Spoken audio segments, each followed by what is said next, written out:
Cat with Cat Fitness. I am a personal trainer, strength and conditioning. I'm actually a plant-based bodybuilder, and I have my girl Kenya with me today. What's up, y'all? So I'm Kenya. I'm a holistic empowerment coach. I'm a yoga teacher, and I'm also plant-based. And we just want to talk to you all this morning. Let them know. Yeah, so we created this show right here. It's called Taking Control of Your Health. We feel in our community that we have to pretty much be the advocates of our own health. And we were kind of talking about this prior to getting on camera today. It was like, man, so many people rely on the medical field to tell you what's going on with yourself, right? Instead of you kind of really doing research and being in tune with who you are and identifying those issues. We're always looking for a doctor or somebody to tell us what's going on within ourselves. So today we're going to share a couple stories, couple practices that you guys might find that be of value to you guys. So today's topic, you got it. Yeah, so today's topic, we're really talking about how to take control of your own health and wellness, and also to understand what's going on with you and not always look into some sort of outside expert. Even some people aren't even necessarily experts. Yeah. Telling us what's going on with our bodies. And prior to us starting this, me and Kat were talking about some of the ads that we see on television, right? So just you can just throw out any crazy name. What was the one that you said? I think I made it up. Yeah. But there's all these things that are like, Ozempic and like, Skyrizi. If you have a tummy ache, take this pill, which will cause cancer, diabetes, Right. this, that, may cause sudden death. Yeah, Like, I literally, that's not an exaggeration. I literally just saw one the other day that the ad was for some sort of stomach issue, right? So could might be, have to pass gas or something. yeah, or it could be some sort of gut health, gut flora issue. It could be anything. But in the description that they say really, really fast, right? So they do this whole thing, and then there's all these visuals. That the build up right, to it. yeah. And it's one thing, and it's like, oh, if your stomach is experiencing irritable bowel syndrome or whatever, take this, Skyzempic or whatever. And then it says, really quickly, may cause sudden death, stroke, heart attack, blindness, all this stuff. And I was telling my husband, to be really honest, I'd rather have a stomach ache than blindness and sudden death. And so I think that part of the issue is that we are in much greater control of our health and wellness than we are led to believe. Yeah. And so led to believe just by television. I was also telling Kat that I remember back in, it might have been the early 2000s, Oprah, who I love, everybody.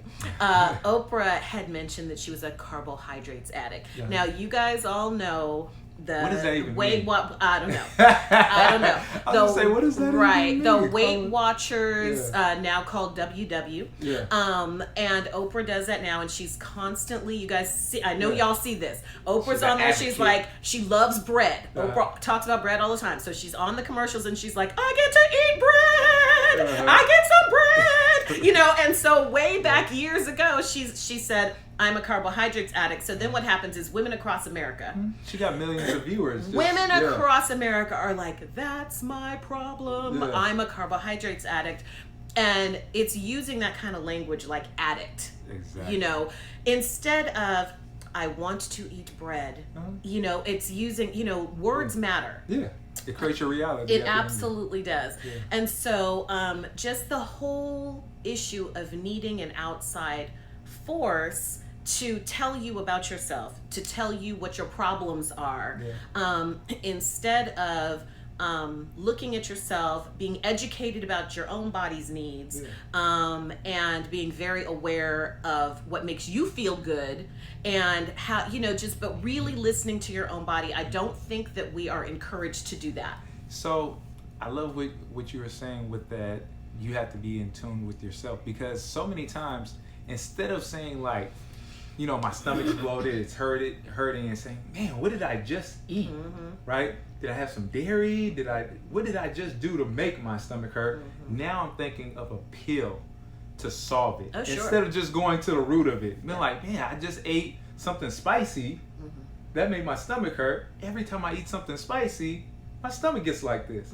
Let me stop eating spicy food. Right.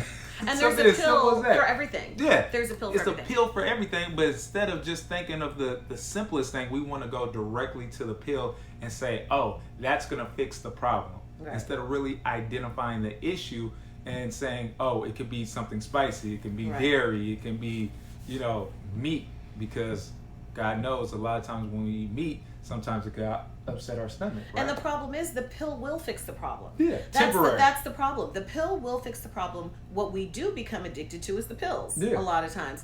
And this happened to me literally, you guys, last week. Okay, I was walking around so bloated. Now I already know that I don't have celiac disease, but I do have gluten sensitivity, which I discovered years ago when I was trying to get pregnant.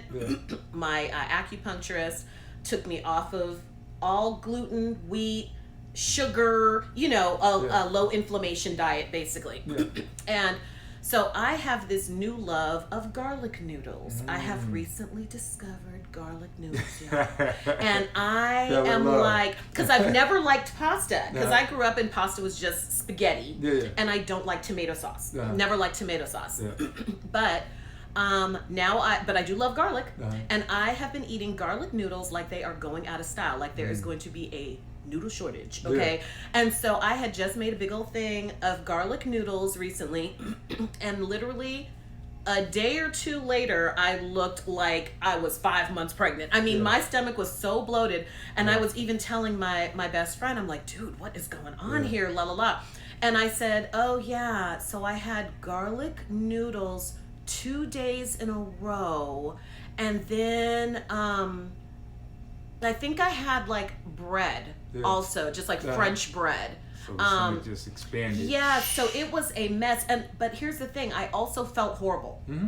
Energy was so low, and I had been sleeping so much. It was just crazy for that to be, and I already know that about myself, but I had just been ignoring it because I'm like, garlic noodles are so good, and so what I did was I just totally put myself on just plants, and no pasta, nothing processed, blah blah blah. Everything got back to normal. Now I feel my normal self again. But it's just being aware of that, because some of us can experience something similar, but very detrimental, much more detrimental than just being bloated. And with my clients, we have these conversations all the time. It's like I talk to them about certain things like in their daily routines. I'd be like, hey, if something is going on, let's break it down daily. For example, I had one client, I'm not going to say any names, but it's same thing. She was experiencing a lot of bloating, constantly experiencing the bloating.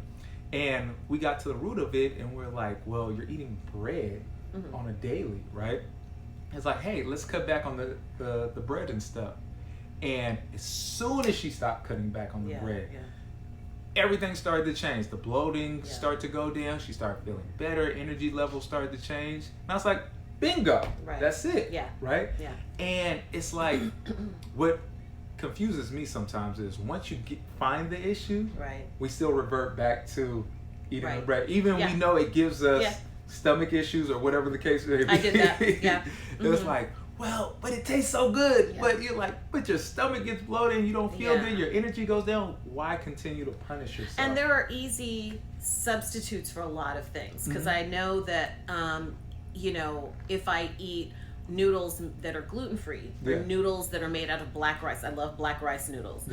Or noodles that are made out of beans. There's chickpea noodles. There's all kinds. They're so good. They even have chickpea rotini and all kinds of stuff.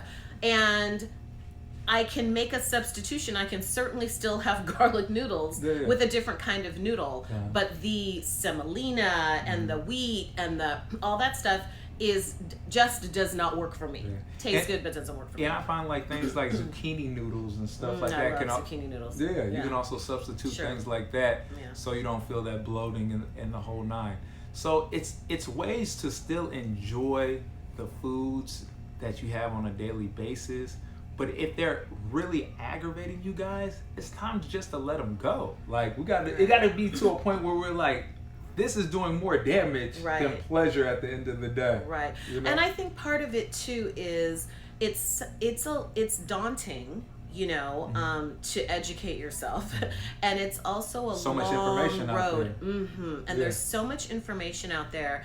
I have a cousin who may even watch this. Hey, girl.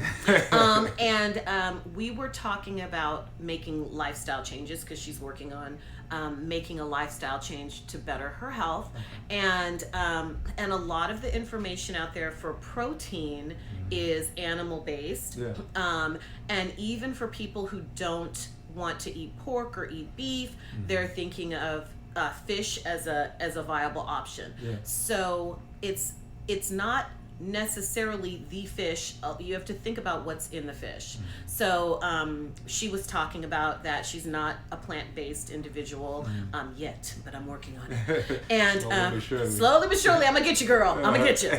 And but if you're thinking about kind of even traditionally, a lot of the kinds of fish that Black people eat, or people in our culture eat catfish, tilapia, you know, things like that are bottom feeders and eat a lot of garbage and stuff, because if the animal eats the garbage, you are eating the garbage. Okay? So like that's really it. And so we can't think, oh, this is a health food because it's not it's not a land animal.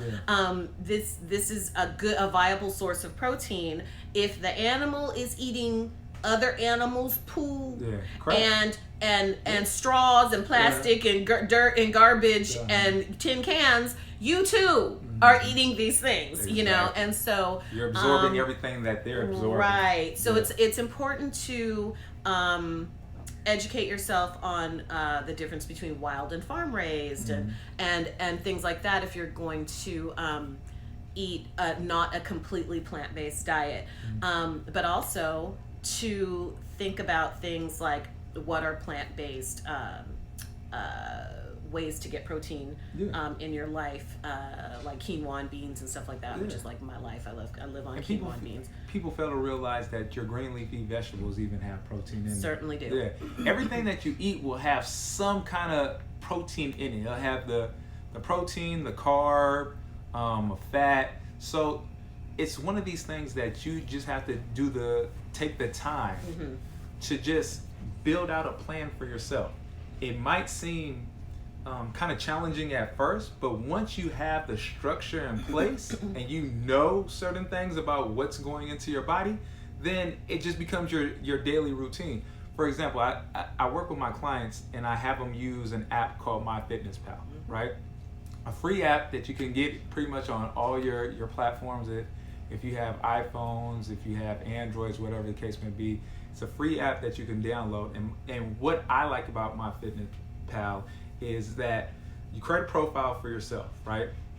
Based on your age, your weight, all those kind of demographics, it kind of tells you the amount of protein that you should be eating, the amount of carbohydrates, and it just gives you rough numbers, right? And with those numbers, when you're inputting your daily intake for your food and everything, it'll say once you input something, it'll break it down into those categories. It'll tell you how much protein you just ate with that meal. It'll tell you how much carbohydrates, how much fat, how much saturated fat, unsaturated fat, how many vitamins, calcium, iron. It gives you an entire breakdown, right? And then it just lets you know, it's like, wow, I just ate something and that had no nutritional value, right? You look at it, it's like, well, I don't even want to eat that. So it just brings that to the forefront of what you're doing and what you're putting inside of you. Now, do you have to use that app for the rest of your life? No. It's just to give you a foundation, right?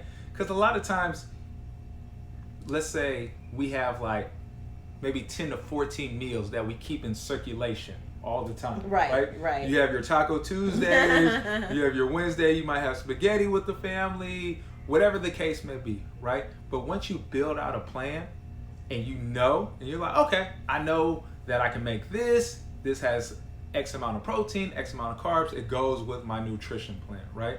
And then you just keep these things in rotation. And it's that simple some of the times, but people don't want to take the time to even take that initiative at first, right? So then how can we encourage our watchers, our viewers, and our personal clients? How can we work with them to take that step, to encourage them to take, because I always tell this to my clients, right? Baby steps. Everything is baby steps, because people can get so daunted and so overwhelmed by the things. And also, like, circling back to the medical industry, it's, in this is just my opinion, and I believe that you share this opinion. You're allowed to have your opinion that on is this correct, show. right? That this earth provides us with all the medicine that we need. Food is medicine, right? Hello, Jinxie. Food is medicine, and so when we have some sort of issue, we can use our own research and we can use our own knowledge as our knowledge builds, right? And our common sense. But for a lot of people, it's so, and I know this about like a lot of people in my mom's generation, doctors are like gods. Definitely. That's my mom. Yeah. Whatever Dr. Oz says or something, it's like the Bible. She was like, well, he said this. Right. Come on, you gotta use your common sense. Right, and that's not that's not a horrible place to start. Yeah. But it's not the end. I really feel like learning about your health and learning about your body and learning about what the earth can provide for you through food and herbs, which is kind of my jam, food and herbs, is a place to, it's kind of a long journey, and I really understand that. It's a lifelong journey. It really, really is. And I've been in kind of really hardcore health and wellness for about 5 years, with my Arbonne business, one of my side businesses. And just, I've learned so much through that and through some of my like vegan mentors and things like that about using food as fuel, and your fuel can be delicious. Healthy food does not have to be nasty. Why do we assume that though? Why? Why? Because you tell somebody you're gonna eat healthy and they feel like, oh, it has to be bland, it has to be nasty. It's crazy. But the herbs that you're putting on it are healthy for you. You're spicing everything up. If you know how to cook, you're gonna make it taste good. And some people don't. Some people don't. That's the issue. I'm not trying to bad cook shame you. Okay? I'm not gonna bad cook shame you. If you can't cook, that's okay. But follow a recipe. Follow a recipe, because the internet is your friend. Follow a recipe, or go to somebody. When I first left my job, I was doing this thing that I called vegan food delivery. Okay. Right? So I was making all these meals and I was bringing them to people. Because it was fun. I didn't have nothing. Like a meal prep service. Cooking. Exactly. I was doing a meal service. My husband and I juice all the time. I mean, what else did I have to do? Right? So it was working out. It just got to be. My cooking is really good, y'all. So it just got to be a little bit too much, because I was like cooking and driving constantly. But I learned just like everybody else, reading things, looking at recipes, watching the Food Channel, Googling stuff, and stuff like that. And so, and I'm no chef, at all. But I know what I like to eat. I know what tastes good to me. But I also really want to be healthy. I have a small child to run around, And what I want you guys to understand too, when you're cooking and you're changing your palate, your taste buds are going to change. Yes. Right? As you're detoxing and things are starting to change, your palate's going to start to change. And what people say for instance, you go to a restaurant and you consider that a healthy restaurant, right? And you try it for the first time and you're like, oh, that was nasty, right? Well, any other restaurant, when you try it and it doesn't taste good or whatever the case may be, you don't stop going to restaurants. You just try something different.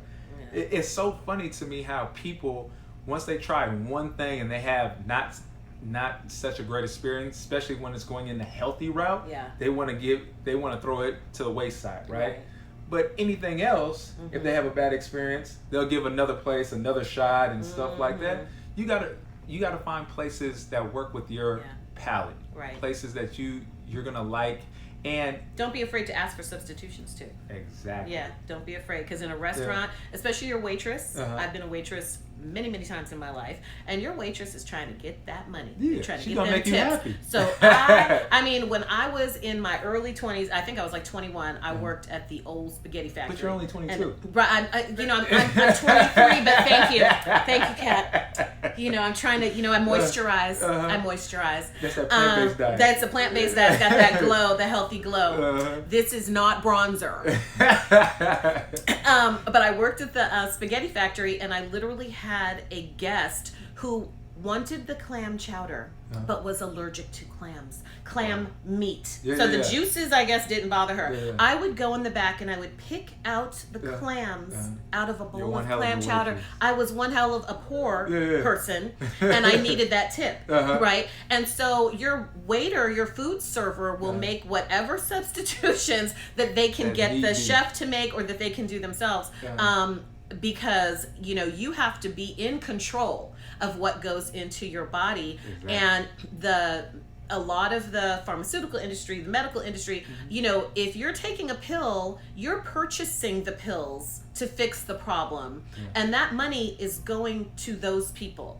The money's going to the pharmaceutical industry. The money's going to sometimes the doctors that are pushing this med or whatever. And so instead of spending your money on pills, you could spend your money on educating yourself on your body. You can spend the money on healthy food, Well, I think we were talking about this actually before class on Saturday, or it might have been after class on Saturday.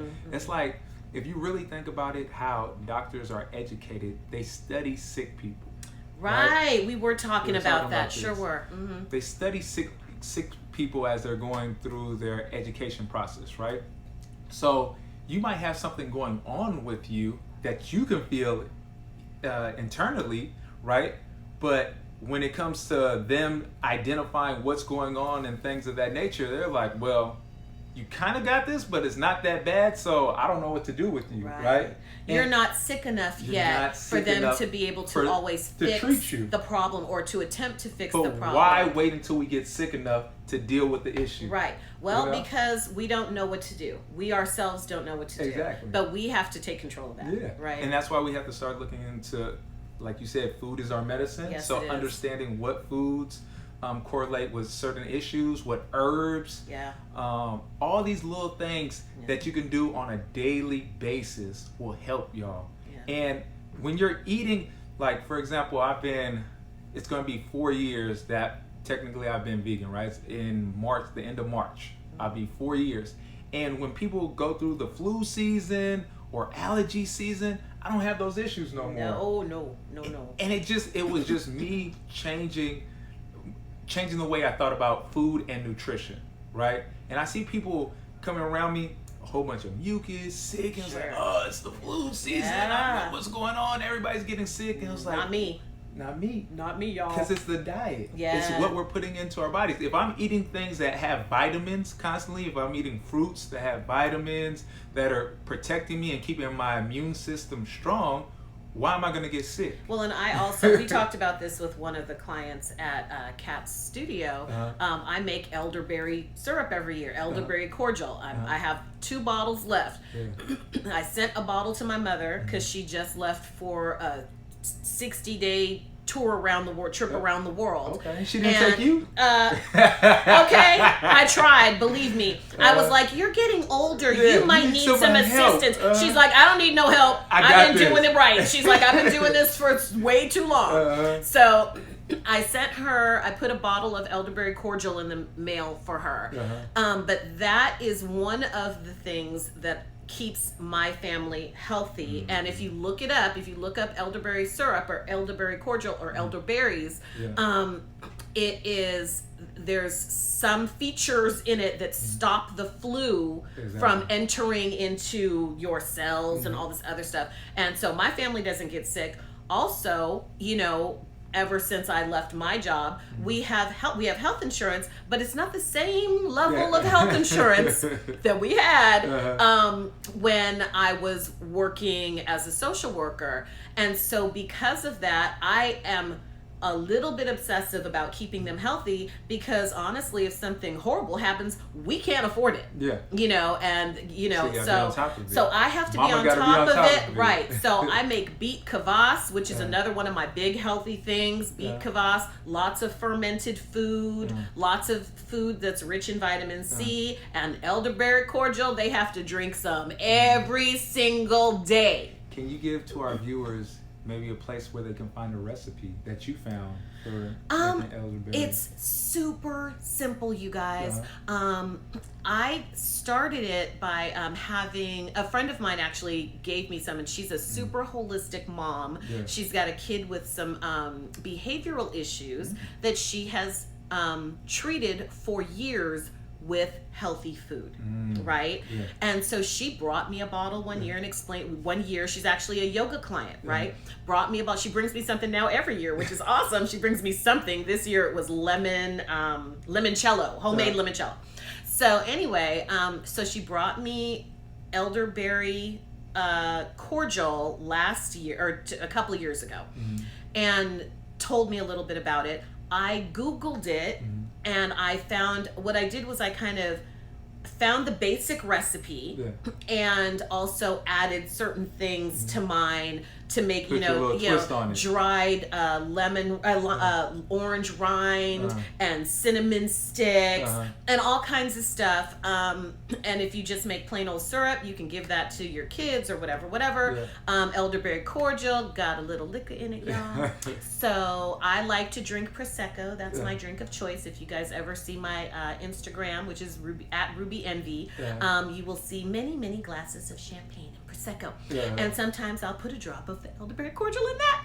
So, but either way, you can make syrup or cordial. And in the stores, you will see, in like Walgreens and stuff, you'll see that they'll have elderberry tablets, but there are other things in there sometimes that you don't want, gelatins and stuff like that. And I don't want gelatin. I don't want horse hooves in my life. I don't want that. And so I will make it myself. It's expensive. The berries themselves are expensive. The dried berries themselves are expensive.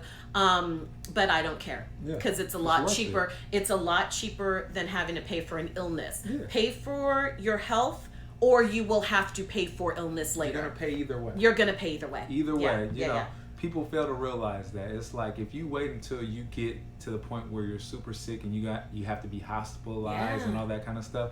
Like I remember, was it back in 2014 when I had my health scare, like just the ambulance ride from my house to the hospital was like $1,500. They're crazy. They had to put oxygen on me and do all these other things, and they were racking it up. Wow. And it was like, wow, I waited until my health got all the way to this side where it was like, do something now or something drastic is going to happen, right?